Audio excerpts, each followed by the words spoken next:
एक लड़की जिसे प्यार करना और दूसरों को अपनी अदाओं में फंसाना बहुत अच्छा लगता था। आज आपको उस मनचली लड़की की कहानी सुनाने जा रही हूँ, जो अपनी मनमोहक शक्ल और मधुर बातों से लड़कों को अपने प्यार के झांसे में फंसा लेती थी। उसके खूबसूरत चेहरे और खतरनाक आंखों से लड़के बेहोश हो जाते थे, लेकिन क्या उसे अपनी इन मनचलाई ने कभी किसी सच्चे प्यार तक नहीं पहुँचने दिया। यह कहानी एक जानवी नाम की लड़की की है। जानवी आज अभि नाम के लड़के से रेस्टोरेंट में मिलने के लिए पहुंची थी। ओह माय गॉड, तुम तो कमाल के लग रही हो आज। वो तो मैं हमेशा लगती हूँ। कोई नई बात बोलो। फिर अभय ने अपनी जेब से डायमंड रिंग निकाली और उसे देते हुए कहा, खूबसूरत लड़की के लिए एक खूबसूरत तोहफा। Oh thank you Abhay, it's really very beautiful. I love you Janvi. I love you too Abhay. Abhay को ये पता नहीं था कि जानवी ने ना जाने ऐसी रिंग कॉलेज के कितने लड़कों से दे रखी है और ना जाने कितनों को आई लव यू वो बोलती है। लेकिन जल्दी उसे ये बात पता लग गई जब उसने विक्रम के साथ उसे बाहर घूमते देख लिया। वो गुस्से में भर गया और जानवी को भला बुरा कहने लगा। जानवी ने पहले तो उसकी बात चुपचाप सुनी, फिर जब पानी सर से ऊपर जाने लगा तो, ओए ठूसे हुए आम की शक्ल के लड़के, अपनी बकवास बंद कर। और ये क्या प्यार प्यार लगा रखा है? प्यार मैं तेरे जैसे 36 से करती हूँ। तू भी आजाद है, तू भी कर। तुझे शर्म नहीं आती? ओए प्राचीन काल के मनुष्य, मुझे कोई शर्म नहीं आती। जिंदगी मजे के लिए है, मजे ले। मुझे नहीं करना तेरे जैसा मजा। मुझे लगा तू मेरे से कमिटेड है, तभी तो मैंने तेरे को इतनी महंगी रिंग दी। तेरी रिंग की तो ऐसी की तैसी। ऐसी रिंग किस काम की जो आपको बंधनों में बांधे। जानवी की इस हरकत से लड़का बहुत दुखी होता है। फिर दोनों अपने अपने घर चले जाते हैं। धीरे धीरे जानवी के अफेयर्स के चर्चे आम हो गए। उसके माता पिता तक जब ये बात पहुंची तो वो उसके लिए बहुत चिंतित हो गए। बिरादरी में भी अब जानवी के चर्चे होने लगे थे। किसी तरह उन्होंने जानवी की शादी ताराशंकर से कर दी। ताराशंकर बहुत ही सीधा साधा आदमी था। अपने माँ बाप के दबाव में जानवी ने शादी तो कर ली, लेकिन ताराशंकर उसे बिल्कुल भी पसंद नहीं था। सुहाग रात वाले दिन, अरे पापा आज हमारी सुहाग रात है। ऑल द बेस्ट, डंडे गाड़ के आना बेटा। अरे पापा क्या बताएं, आप भी ना। मेरी जान, इस दिन का मुझे कब से इंतजार था। आज वो दिन आ ही गया। आज हमारी सुहाग रात है। आज तुम कैसा महसूस कर रही हो? मुझे सोने दीजिए, मुझे बहुत नींद आ रही है। अच्छा ठीक है मेरी जानू, बातों में टाइम बर्बाद नहीं करेंगे, तो चलो एक किस्सी दे दो। आप बहुत ही खूबसूरत हैं, किसी परी के जैसी। मैं भले ही खूबसूरत हूँ, लेकिन मेरी किस्मत नहीं। तभी तो आप जैसे से मेरी शादी हो गई ताराशंकर। अरे हमारे यहाँ पति का नाम नहीं लेते। जैसे आपका नाम बाबा आदम के जमाने का है, वैसे ही आपकी सोच भी है। चलिए हटिए, मुझे सोने दीजिए, मुझे बहुत नींद आ रही है। अच्छा ठीक है मेरी जानू, बातों में टाइम बर्बाद नहीं करेंगे, तो चलो। आई लव यू बोल, आई love you, I love you बोल, बोल बोल बोल बोल बोल। मुझे बहुत नींद आ रही है। अरे जानवी जी, आज तो हमारी फर्स्ट नाइट है। क्या आप मुझे दूध का गिलास नहीं पिलाएंगी? मुझे तो आपसे बहुत सारी बातें भी करनी है। आप बचपन से इतने पकाऊ हैं या हाल फिलहाल हुए हैं? आपको समझ नहीं आता कि मुझे नींद आ रही है? चलिए हटिए यहाँ से। ताराशंकर बेचारा दूध का गिलास पीने के सपने ही देखता रहा। धीरे धीरे उसे समझ आ गया कि जानवी उसे पसंद नहीं करती है, लेकिन वो तो उसका पति था, इसलिए वो हर संभव कोशिश करता कि वो किसी तरह उसे इम्प्रेस करे। ऐसे ही कई दिन बीत जाते हैं। ताराचंद के सच्चे प्यार को जानवी कभी समझ ही नहीं पाई। धीरे धीरे शादी के बाद भी जानवी अपने पुराने बॉयफ्रेंड से फिर से बातें करने लगी। इसी बीच उसकी मुलाकात रंजीत से हुई। रंजीत पिज्जा डिलीवरी करने वाला था, लेकिन वो था बहुत हैंडसम। जानवी उस पर लट्टू हो गई। वे दोनों छिप छिप कर मिलने लगे। जानते हो रंजीत, सालों बाद मुझे कोई मेरे टाइप का लड़का मिला है। तुम्हारे टाइप का मतलब? अरे जिसके साथ मैं अपनी पूरी जिंदगी बिता सकती हूँ। I mean, शादी कर सकती हूँ। पर आप तो पहले से ही शादीशुदा है ना।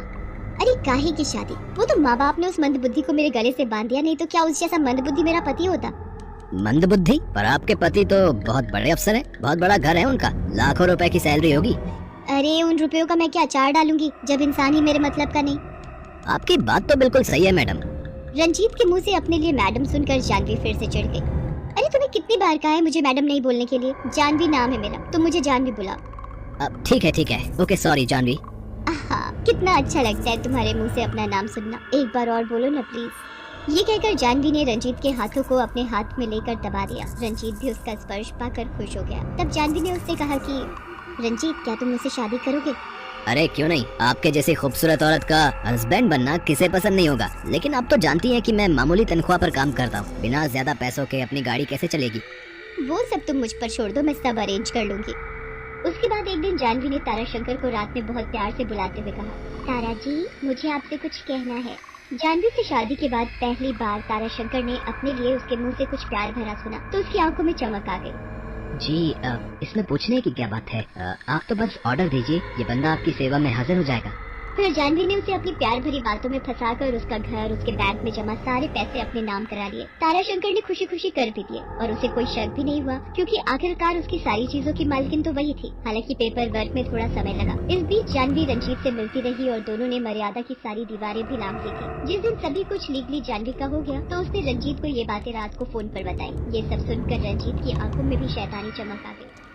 लड़का बहुत चालाक था, वह जानवी की सारी दौलत हड़पना चाहता था, इसलिए उसने एक प्लान बनाया। वाह जानवी, तुमने तो कमाल कर दिया। अब तुम एक काम करो, जितनी भी रकम तेरे नाम की है वो सभी मेरे अकाउंट में ट्रांसफर कर दो। वो क्यों? जानवी, अब हम दोनों तो एक ही है ना, पैसे तुम्हारे अकाउंट में रहे या मेरे अकाउंट में क्या फर्क पड़ता है। जानवी रंजीत के प्यार में पूरी तरह पागल थी। उसने उसी समय सारे पैसे उसके अकाउंट में डाल दिए। उसके बाद रंजीत ने जानवी से कहा कि जानवी, अभी भी एक अड़चन है हमारी मोहब्बत के रास्ते में, बस वो हट जाए, फिर हम दोनों को मिलने से कोई नहीं रोक सकता। तब रंजीत ने कहा कि उसे ताराशंकर को रास्ते से हटाना होगा। उन दोनों के बीच तय हुआ कि जानवी ताराशंकर को जहर देकर मार डालेगी और फिर वो दोनों उसकी लाश को ठिकाने लगाकर किसी दूसरे शहर चले जाएंगे। जानवी ने ताराशंकर को जहर देकर मारने का प्लान बना लिया, लेकिन जानवी ये नहीं चाहती थी कि फोन पर उसकी बात ताराशंकर ने सुन ली है। लेकिन ताराशंकर जानवी को बहुत प्यार करता था, इसलिए अगर मेरी पत्नी को मुझे मारकर सारी खुशी मिल जाती है तो मैं मरने के लिए भी तैयार हूँ। अगले दिन जानवी बाजार से जहर की शीशी ले आई और उसे ताराशंकर के दूध में मिला दिया। ताराशंकर जानवी को ये सब करते हुए देख रहा था। फिर भी उसने एक बार उसका मन टटोलने के लिए पूछा, क्या बात है जानवी, आज तुम सुबह से मुझे दूध पीने की जिद कर रही हो, सब ठीक तो है ना?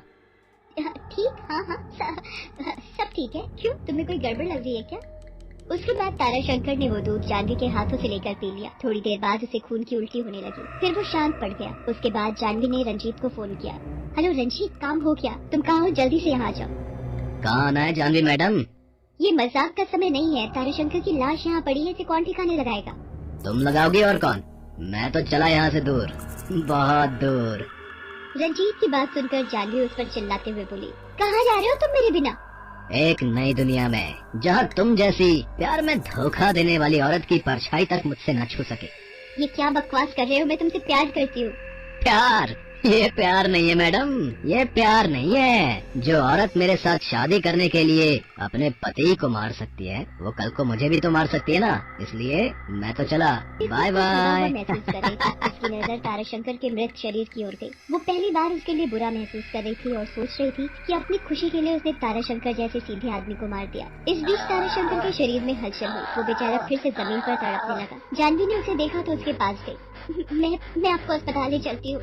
पहले जहर देती हो, फिर बचाने की बात करती हो। कोई बात नहीं, तुम्हें जिसमें खुशी मिले वो करो। आपको पहले से पता था कि मैं आपको जहर दे रही हूँ, फिर भी आपने वो पी लिया। मैं आपसे प्यार करता हूँ जानवी, मैं आपसे बहुत प्यार करता हूँ। ये कहते कहते ताराशंकर की गर्दन एक ओर लुढ़क गई। जानवी ने उसे लाख उठाने की कोशिश की, लेकिन वो तो अब उसे छोड़कर बहुत दूर चला गया। इस कहानी से यहाँ सीख मिलती है कि हमें एक व्यक्ति को सिर्फ उसकी शक्ल और दिखावे से नहीं देखना चाहिए, बल्कि उसकी अंदर की अच्छाई को देखना चाहिए। यही सही जीवन जीने का रास्ता होता है।